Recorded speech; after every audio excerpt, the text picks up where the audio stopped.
Hello, and welcome to another episode of the Infinite Harmony podcast.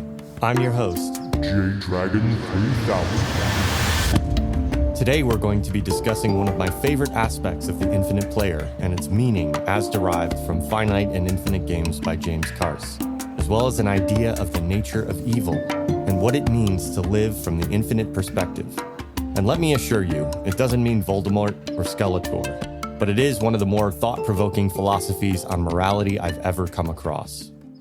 We've touched on Finite and Infinite Games in this podcast, and all I can say is that all of this will make more sense if you read the book. So, feel free to pause right now and go order the book from your favorite book dealer and come back when you've read this meager 100 or so pages of this impressive philosophy.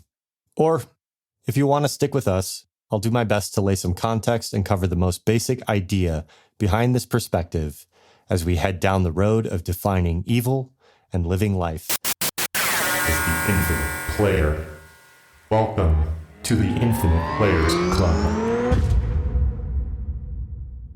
Now, I'll start by saying that the first couple times I read Finite and Infinite Games, I somehow didn't grok Carse's definition of evil and its implications on every action and thought in my daily life. I don't know if perhaps I just wasn't ready for it, or if I didn't really comprehend it, but it wasn't until a study group, reading the book for the third time around, that the implications of his words really landed. And suddenly, a solution to a fundamental problem with today's world came sharply into view. How do we solve the problem of opposing views? It's infinite wisdom. What are two people to do when engaged in conflict they both believe are right? You can't see all sides of the universe looking at it from one perspective.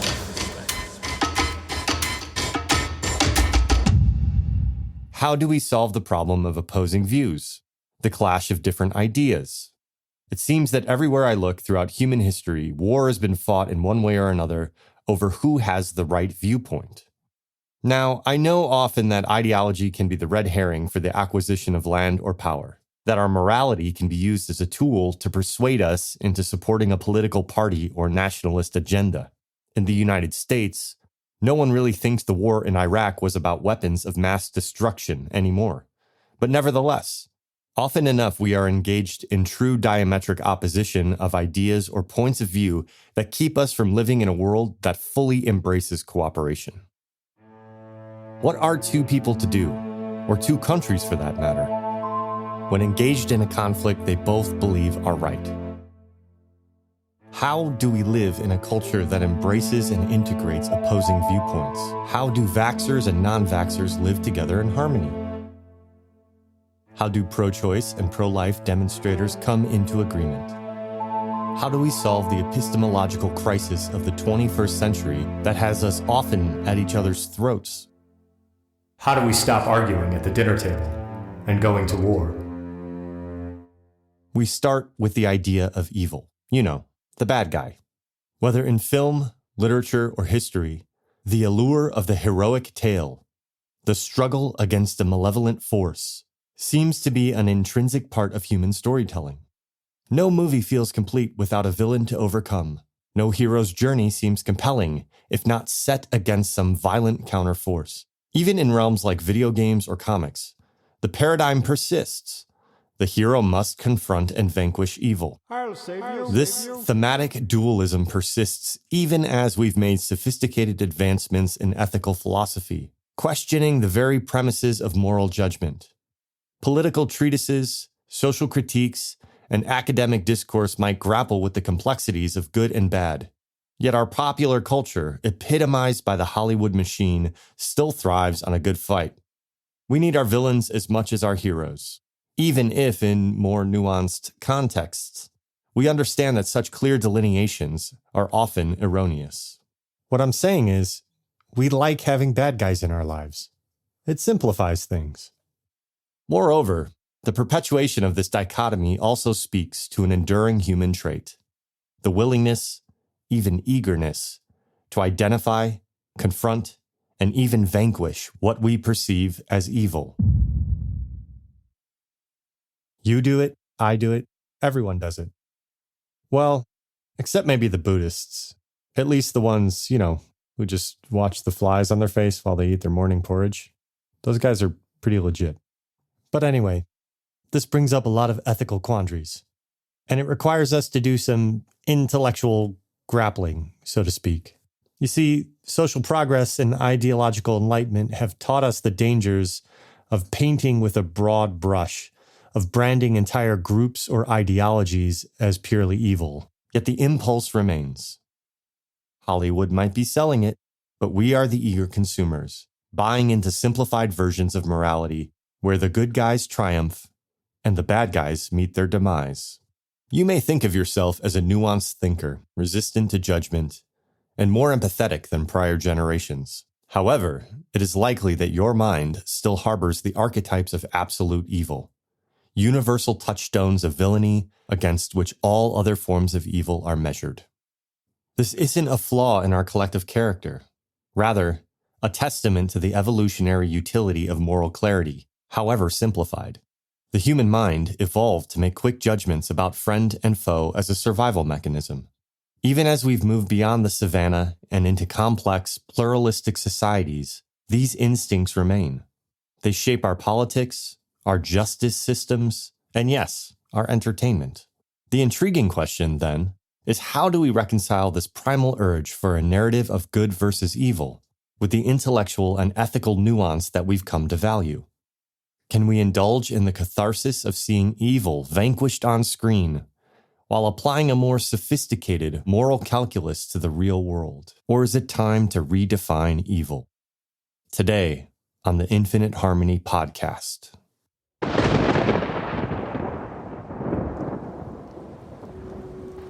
If there's two sides to every story and then some, you can't see all sides of the universe looking at it from one perspective. Access to only the balcony won't allow you to experience the dance floor. So I blame my awareness on the boogie. Which means I've hacked my own consciousness to become a free man. So if there ever was a wrong path, it will still take me home. The polarity is a mind trip, a necessary evil you might perceive it to be. More healthy to describe it as a necessary ingredient for love to exist. That's infinite wisdom.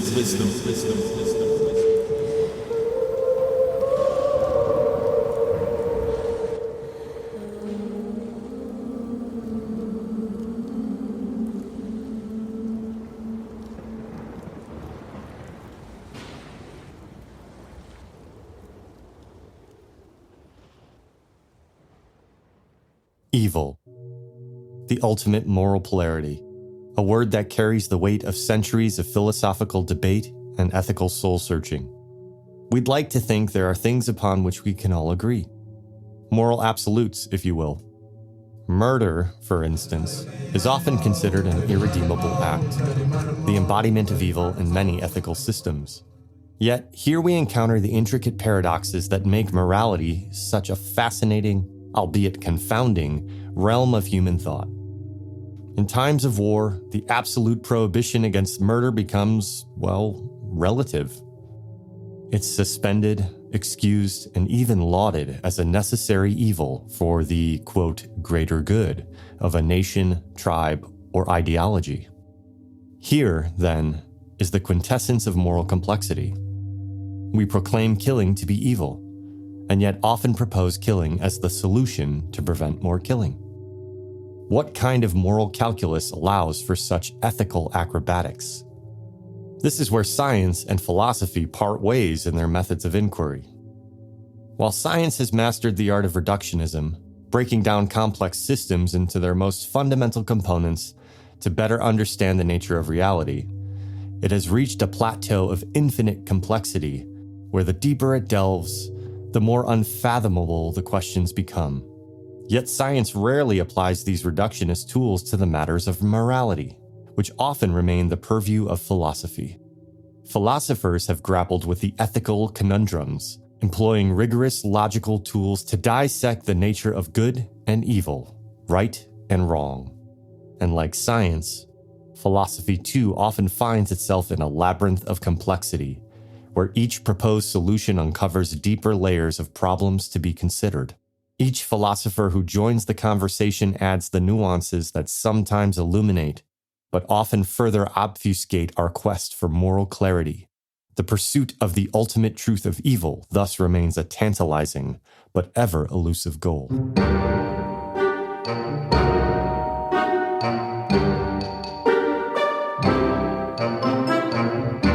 So what is evil?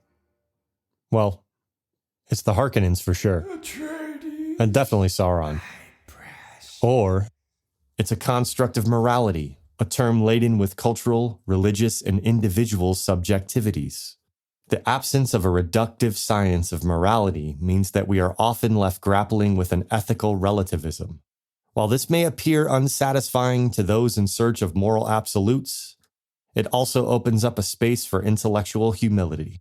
It requires us to accept that our own understanding of right and wrong, good and evil, is contingent, shaped by a multitude of factors from our upbringing to our social and historical context.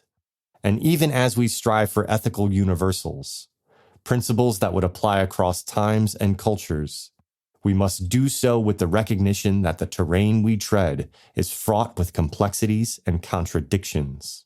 Now, Carse doesn't necessarily give us an answer on how to solve the paradox of opposing viewpoints, but his definition of evil gives us a pause on taking up the mantle of righteousness. And in fact, paradoxically, his definition of evil brings into question the idea that evil exists at all. What's all this talk about good and evil? Arbitrary forces, my good fellow. Too much of either will destroy us all. Carse defines evil first by saying, quote, "Evil is the termination of infinite play. It is the infinite play coming to an end in unheard silence," end quote. To understand what he means, we must first lay the premise of the infinite game. Welcome, my dear player. Now it's time to break down the infinite game. Yes.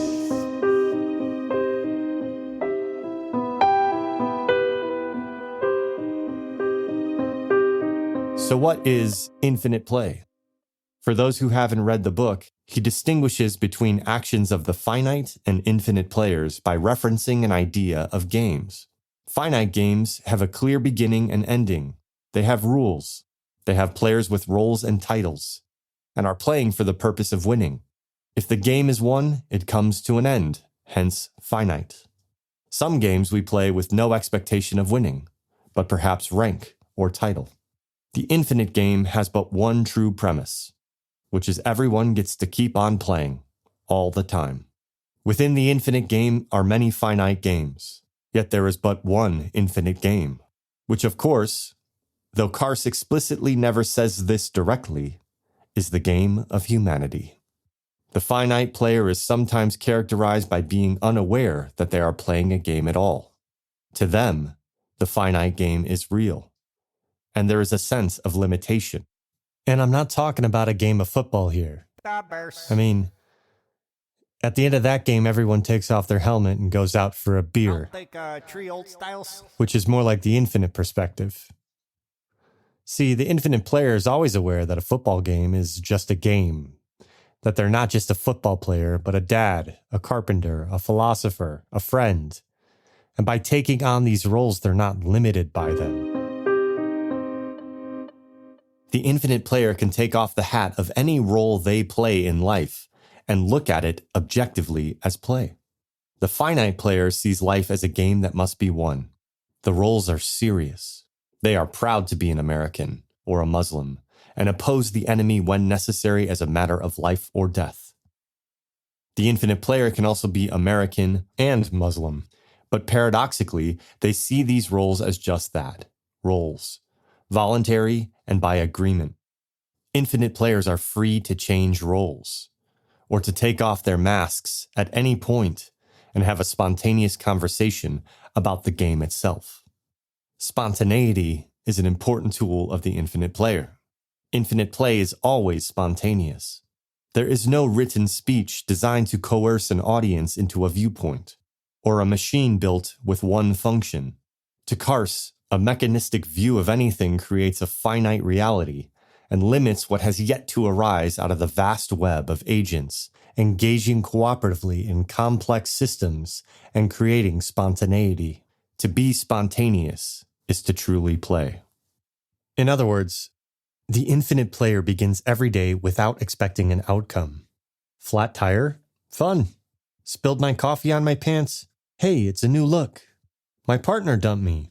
Time to go meet new people. I have cancer? What a life it's been. Everything in the life of an infinite player is a nod to the playfulness of existence and the honoring that everyone around them has choice.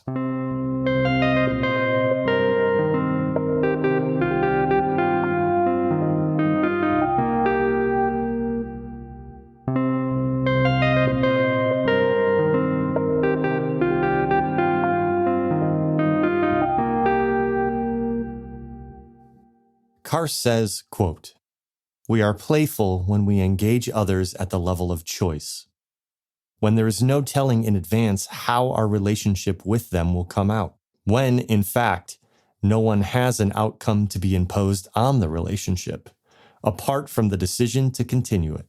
End quote. He compares playfulness to seriousness. To be serious, he says, is to press for a specified conclusion. To be playful is to allow for possibility, and it is here where we see the many layers of the finite and the infinite unravel. You see, for the infinite player, possibility and surprise are paramount. For the finite player, there is almost always a specified conclusion. In concrete terms, that specified conclusion is to win. But in abstract terms, the finite player engages in almost everything with an end already in mind. They work for money, or to acquire power and titles, to control the course of a future whose outcome is favorable to them. Infinite players, on the other hand, live for surprise and spontaneity, a future unknown. This idea becomes important when analyzing the definition of evil. We'll break these ideas down throughout the podcast, looking at the depth and breadth of life through the many lenses of the finite and infinite. But for now, let's return to his words on evil.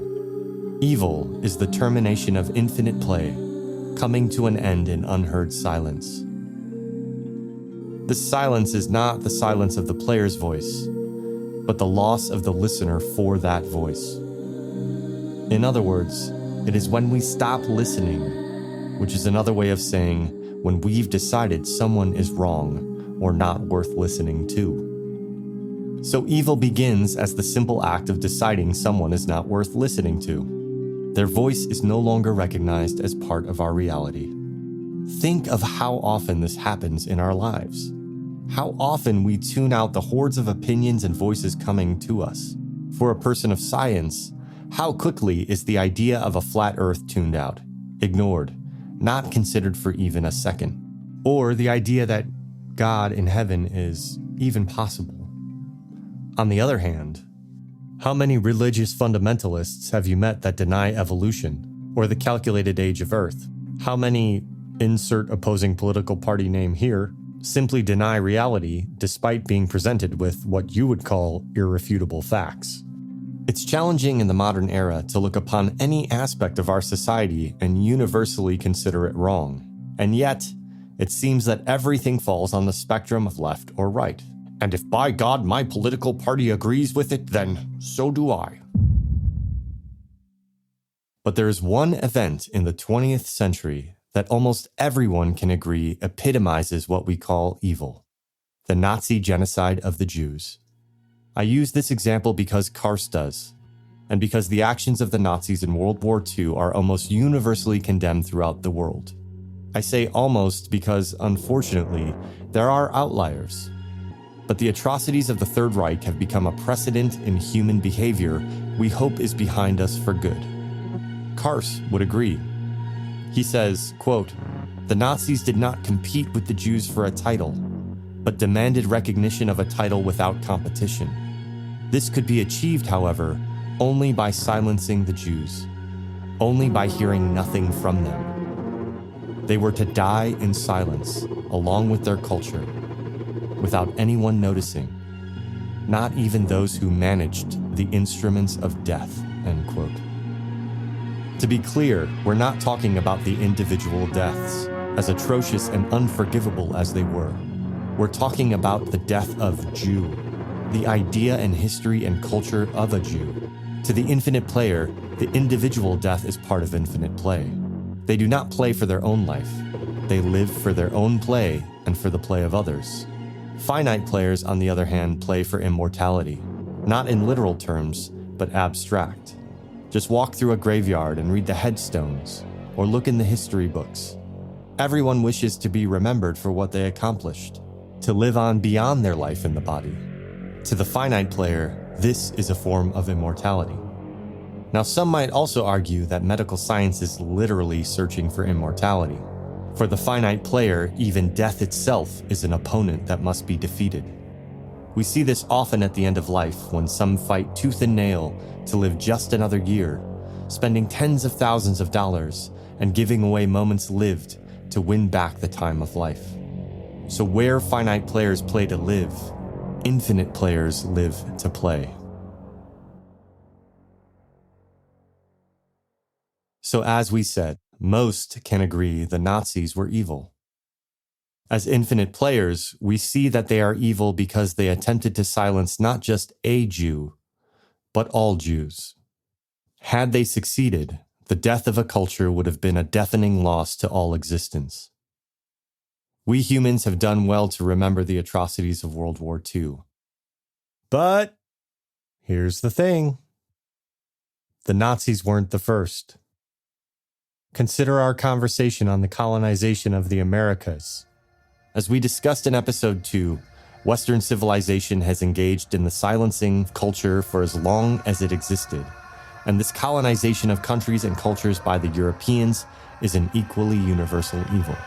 Author Wade Davis, in his book One River, highlights this insidious nature of cultural loss, likening it to the extinction of the light of a constellation, one star at a time. With each loss of language or eroded tradition, humanity at large loses a unique way of interacting with and making sense of the world. He argues that these are not quaint customs or expendable belief systems, but represent irreplaceable realms of human thought, complex cosmologies that have evolved over a millennia. For Davis, this is not merely an academic concern. It's a tragedy that impoverishes us all. The loss of languages, especially, is akin to the loss of a unique prism through which to understand the complexities of human existence. When a language dies, an entire way of understanding reality dies with it.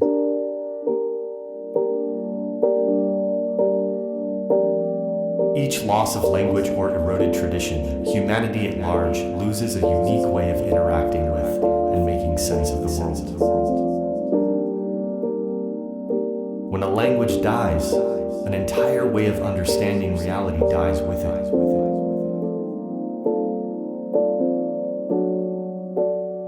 The tragedy of silencing a culture is the loss of its voice and what it brings to humanity. The unique expressions of every culture on Earth manifest in not only language, but art, textiles, wisdoms, and stories. With the conquest of the Americas, from Yukon to Patagonia, was the death of hundreds, if not thousands, of cultures that we will never know. Like a species now extinct, Carse says, quote, "The treasury of histories and myths, the culture's own ways of living in harmony with the spontaneities of their natural environment. All but very few of those tongues have been silenced, their cultures forever lost to those of us who stand ignorantly in their place," end quote. Now, we know that history is written by the powerful. And as Howard Zinn would say, history is important because without the knowledge of history, the powerful can dictate our past. The powerful can write the rules as if they've been that way for all time. They can paint fellow men as enemy. Carse says that history itself is not finite, that even the actions of the past can be interpreted infinitely, because each person who looks upon the past is gifted their own perspective and voice. and because the history of each culture is a beautiful interpretation of the human experience. Carse says, quote, "Evil arises in the honored belief that history can be tidied up, brought to a sensible conclusion," end quote. What he means by this is that ideology itself can be evil, a silencing force of civilizations that rise through power. He uses the examples of religion and economics, specifically religions whom insist the only possible conclusion for the human experience is the conversion of all beings to one true religion and the silencing of all other possibilities of faith. Or, similarly, the radicalization of economics to free markets, or its opposite, the classless society. The use of ideologies throughout time to convince masses of people to rally around the common enemy, to stop listening to the enemy and fight to the last breath, to eliminate the evil that is the opposition. This is where Carse illuminates the paradox of evil.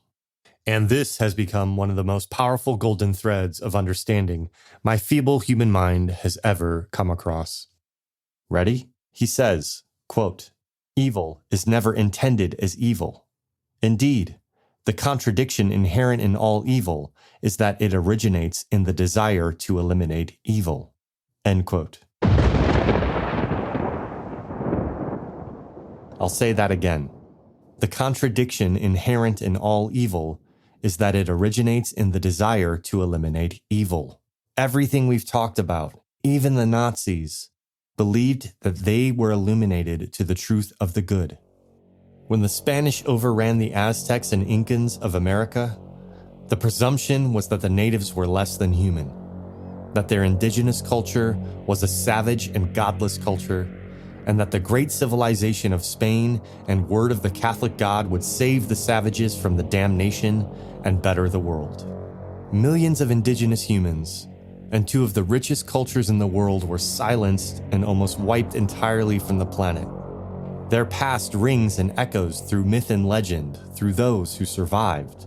We know the names of their old gods and greatest cities, but their future was lost to an unheard silence in the name of good. Look around. In every direction are explanations for what is right, whether it is related to our religion, to our country, our diet, what is healthy for us individually or a society, what genders are acceptable, where we can or can't park our car. We are surrounded by oppositions for the right to call ourselves good and declare others evil. Yo, you get what I'm saying? That feeling in you, that the one that wants to change other people because you think they're wrong? Yeah, I mean, I think people are wrong all the time. That's a problem? That's the seed of evil. Sit with that for a minute. How does the infinite player escape the likelihood of evil when it is seemingly everywhere? I mean, we're talking about asking people not to want to change each other, to accept other perspectives wholly and fully, to eliminate the desire to change others. We're asking people to flip their script entirely, to stop fighting for points of view. Well, to Carse, we can't. He says that the infinite player understands that escaping the likelihood of evil is impossible. And what he says next is a statement I've never heard articulated so profoundly. Despite my study of many esoteric texts and philosophies, it was this paragraph in Finite and Infinite Games that changed my perspective on morality and judgment forever. And to be honest, it was one of the most challenging statements I'd ever heard. Carse says infinite players, quote, "Do not attempt to eliminate evil in others, for to do so is the very impulse of evil itself, and therefore a contradiction. They only attempt to paradoxically recognize in themselves the evil that takes the form of attempting to eliminate evil elsewhere." End quote. What? Say what again? Say what again? I dare you. I double dare you, motherfucker. Say what one more goddamn time.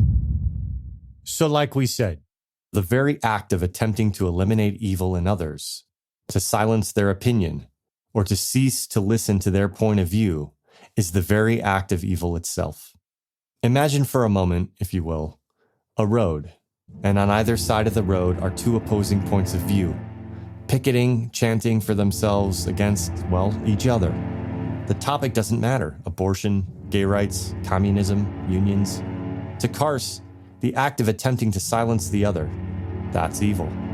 When we are so blinded by our righteousness that no other solution exists but our own, that is evil. Now, I've had many conversations about this topic with my peers, and the argument against its validity inevitably comes down to our reaction against what we perceive as oppression. What happens in the moment when violence is acted upon us and we must react? Or when we actually find ourselves in a kill or be killed situation? Are we committing evil by silencing another's desire to end our lives or to make us suffer? Were the Aztecs evil by fighting back against the Spaniards? Or America for intervening in World War II? This is the paradox of evil, and a question that can't be answered. Look, all I can say is that you know what's right for you when the time comes. And learning how to do what's right, well, we'll get to that. But for now, consider nature. The wolf is surely not evil in its hunting of the deer, nor the hawk who preys on the rabbit. In fact, I once heard a story by a man who dedicated his life to helping endangered species repopulate and had spent a great deal of time observing the relationship between the threatened Canadian lynx and its primary prey, the snowshoe hare. To him, the relationship between the two was not one of fear and conquest, but of love. In his observations, he saw a deep reverence for the connection between predator and prey. In the eyes of the lynx, he saw understanding and love.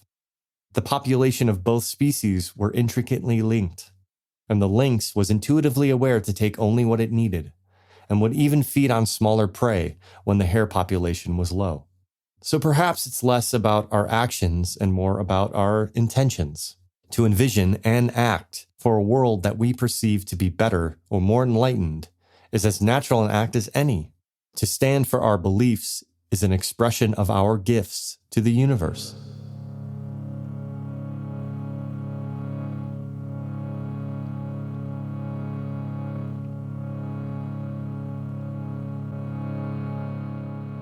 As we've talked about, our ideas are an emergent property of everything that has led to us. It is our duty to express those ideas. But the moment we make an enemy, we become enemy ourselves. The moment we declare all that is not our belief is evil, we have enacted evil upon the world. Now imagine that same road. But instead of activists on either side of the road, you see those with opposing views standing together, walking down the road, discussing their viewpoints hand in hand, without ever ceasing to listen to each other and to work to find a common history that they can agree upon, a common future to move toward. So it's like this. When it comes to evil, the infinite player looks inward at all the impulses to declare their fellow players evil and attempts to eliminate those impulses in themselves. The infinite player is always listening to their fellow players, always considering their existence and perspectives as valid, as a part of their history and story, regardless of that perspective. If this seems a little utopian, it's because at the moment, the rules of our world don't seem to warrant this kind of play, which brings up another axiom of the infinite player. The rules of an infinite game must change in the course of play.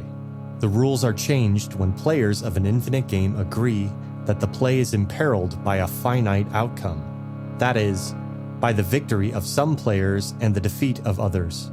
The rules of an infinite game are changed to prevent anyone from winning the game, and to bring as many persons as possible into play. Sound familiar? Like the abolishment of slavery? Like the marches of women's suffrage? Like the liberation from the iron grip of a tyrant's rule to etch the ineffable ink of independence? Each of these moments reverberate like a thunderclap across the temporal landscape. On the surface, one might argue that we've merely transitioned from one set of confinements to another, that we've moved from one finite game with its rigid rules to another construct with its own limitations. But delve deeper and you'll find that the spirit animating these monumental shifts is not one of finitude, but of infinite possibilities. Life before and life again. Sweetest root circle friend,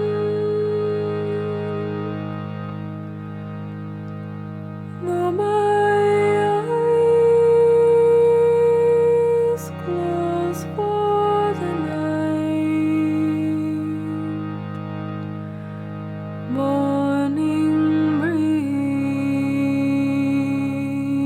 lover's sight.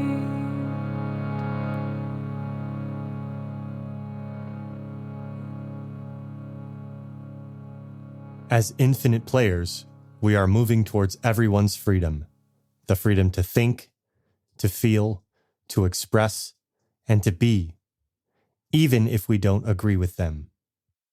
These changes of states we are talking about are seismic shifts in human consciousness, born of the electrifying realization that the game itself, a game often designed to perpetuate inequality, to favor a select few while subjugating the many, was not an immutable law of nature, but a construct ripe for deconstruction.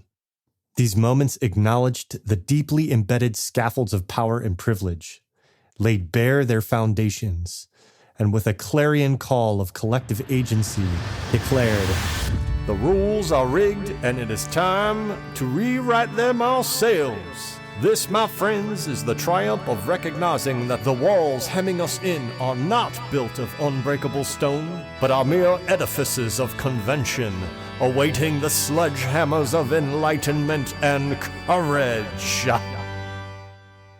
You dig? To awaken this potential for transformation, this capacity for change, we must master yet another aspect of the game. We must abandon the desire for power and find the conviction and resolve brought about by strength. This is a golden thread that will appear again and again. Power is that which we exercise over another, often associated with the titan, meaning the finite players who have already won something. A title, a king, or a congresswoman, a police officer, or an army. Those around the powerful are expected to yield to their power and conform to their will. They are expected to be quiet. Infinite players play not to be powerful, but to be strong, to have strength. Power refers to the freedom persons have within the limits of a particular finite game. There is no good and evil. There is only power, and those too weak to seek it. A powerful person is free to live unafraid of the taxman, or the law, or the idea of poverty. Now, by contrast, as the infinite player, my strength gives me freedom within the limitations of the finite game. In other words, as Carse says, quote, "I am not strong because I can force others to do what I wish as a result of my play with them, but because I can allow them to do what they wish in the course of my play with them." End quote. My strength comes from having the capacity to let you be you. I mean, you do you, boo. This is how we develop the capacity to live in a world where others are free to live their lives regardless of how we feel about them. We become strong. In strength, we become better listeners. We hold more space in our hearts to allow a truly free human expression to take place. In the modern world of social media and YouTube, political pundits, controversial podcasts, opinions, they're everywhere. And this is extremely difficult. It is extremely difficult to sit back and watch those whom we might perceive as, quote, destroying the fabric of American values or polluting the planet without a care in the world, without wanting to change their beliefs or silence them or make them incapable of acting upon those beliefs. It takes strength to love others despite their anger or ignorance. It takes strength to lay yourself upon the cross and suffer until death and still love your fellow man. This is the legacy of the Master Jesus. He taught us the will of strength over exercising power, The Pontius Pilate exercised power. The Master Jesus taught us strength. Now, for those of you who have been thinking this whole time, yeah, this is nice and all. But what about the Illuminati and their quest for power? You know, the lizards, man. They don't care about morality and viewpoint. They just want power. To which I say, I don't know. Wait for Superman? Look, I know this is hard. I mean, it's really hard. Even if I give up my desire to change others, what about everyone else who wants to change me? Christians and Muslims, though born of the same origin, you know, the whole Torah thing. Democrats and Republicans living in the same country. Everyone seems hell-bent on opposing each other. And yeah, there's going to be some opposition.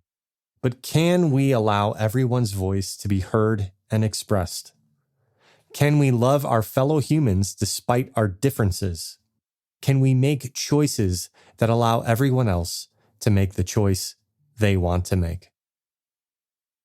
I'll leave you with an idea by the thinker Forrest Landry, who wrote a book called The Effect of Choice. In this book, he meticulously lays out a foundation for thinking and being, leading to what he calls the effect of choice, through a series of aphorisms which he defines as short and precise statements of essential principles.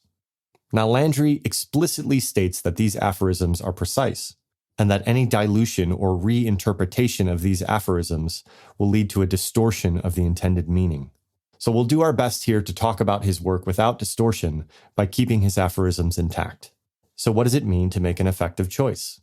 We can surmise before diving into Landry's work that when making a choice, we know that in order for it to be effective, it must produce the desired result. But we must also consider the responsibility behind a choice is understanding who and what it affects. Obviously, the most important choices we make as a nation or culture at this point can affect everyone and everything on the planet. So how do we make a choice that is good for the whole planet? How do I choose what is good for everyone if I know that the choice may negatively impact someone? How do I buy anything knowing that it is likely that someone somewhere is getting exploited in labor or that the packaging might pollute? Well, the answer lies in Landry's aphorisms on the path of right action. Quote, number 1, it is always possible to choose in a manner that is win-win for all involved, including oneself, at all levels of being. It is always worthwhile to search for the best possible choice. There is never a circumstance in which it is not possible to choose in a win-win manner. 2, a win-win choice applied to one situation is adjacent to the win-win choice for each succeeding situation. Choosing the best choice always enables one to continue to choose well. Win-win choices are mutually self-supporting. As such, optimal choices are contiguous with one another, forming the path of right actions. The path is the perfect possible sequence of one's own personal and unique choices. 3. The degree to which it seems one cannot make choices to maximal benefit of all involved, including oneself, at all levels of being, is the measure of one's deviation from the path of right action.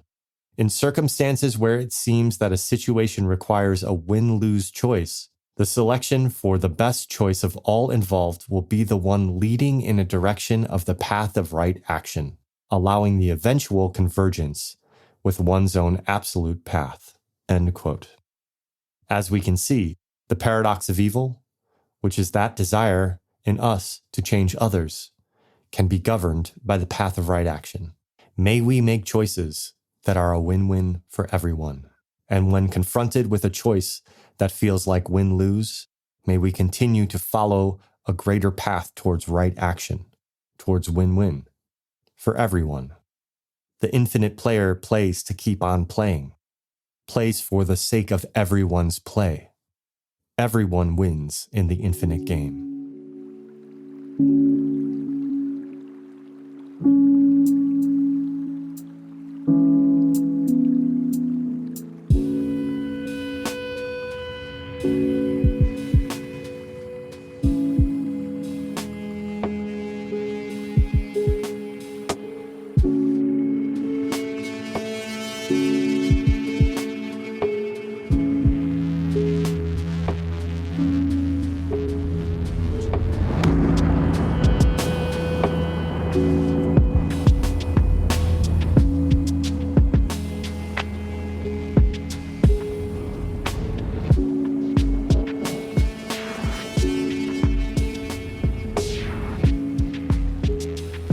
For me, embedded in this conversation is the question of the nature of the universe.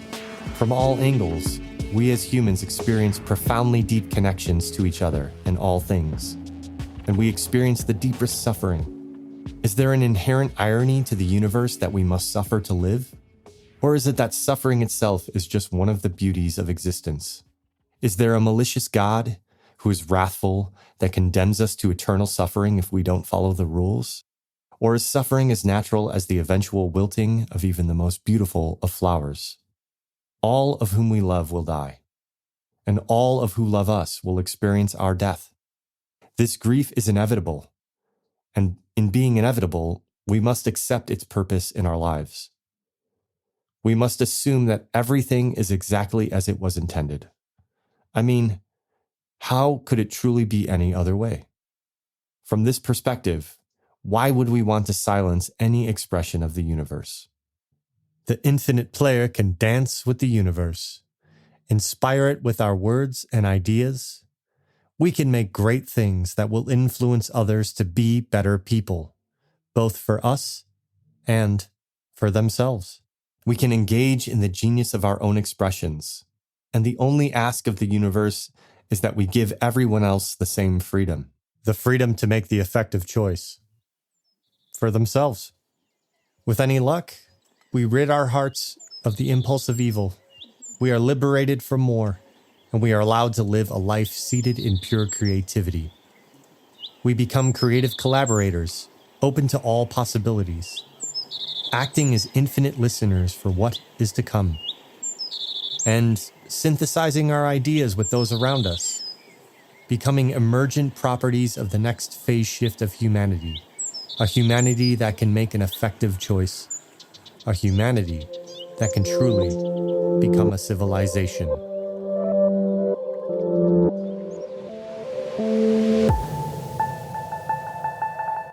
Thank you for listening, everyone.